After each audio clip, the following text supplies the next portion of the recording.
चालाकी कले बोली बंची गले। आधार कार्ड रे आतंकवादी लिंक रही कही वरिष्ठ नागरिक 35 घंटा डिजिटल अरेस्ट। राजधानी में एभली चांचल्य घटना घटी।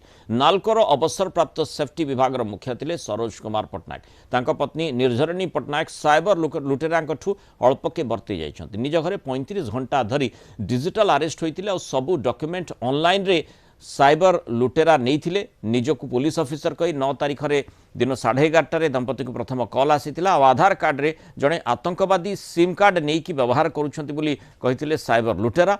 घर सब कागज पत्र फिक्स डिपोजिट बैंक डिटेल्स समेत बहु गुरुत्वपूर्ण डॉक्यूमेंट ऑनलाइन रे से माने नहीं थिले। आज साइबर थानार द्वारस्थ होइथिले वृद्ध दंपति। केमिति थिला से 35 घंटार डिजिटल अरेस्ट एने तांको सहित अधिक आलोचना करिसेंति Kalinga TV senior reporter Arundhati Mallik.